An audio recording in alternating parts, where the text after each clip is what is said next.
శాసనసభ బీఏసీ సమావేశంలో ప్రభుత్వం హామీలను అమలులో ఎత్తివేయడమే కాదు శాసనసభ సమయాన్ని కూడా ఎత్తేస్తున్నారు.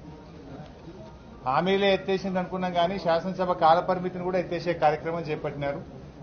అసెంబ్లీ కేవలం బడ్జెట్ అనేటువంటిది 4 రోజుల్లో ముగించే విధంగా ప్రయత్నం చేస్తున్నారు. ఇది గత శాసనసభ చరిత్రలో ఎప్పుడు కూడా జరగలేదు. గతంలో ఎప్పుడైనా బడ్జెట్ కనీసం 8-10 రోజులు చర్చ జరిగేది.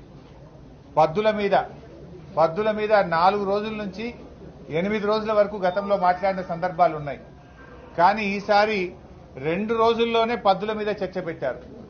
మొత్తం డిమాండ్స్ 2 రోజుల్లో ఎట్లా మాట్లాడతారు?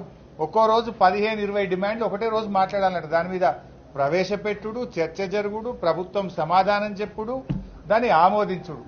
15 డిమాండ్లు ఒక్కొక్క రోజు జరుగుతాయా?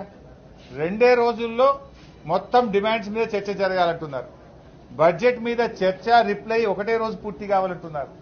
అప్రాప్రియేషన్ మీద ఒకటే రోజు ప్రవేశపెట్టడం, చర్చ జరగడం, సమాధానం చెప్పడం, పాస్ చేయడం. అంటే మొత్తంగా 4 రోజుల్లో బడ్జెట్ సమావేశాలు ముగించే ప్రయత్నం చేస్తున్నారు. అంటే కనీసం శాసనసభలో చర్చించడానికి కూడా ఈ ప్రభుత్వం సిద్ధంగా లేదు.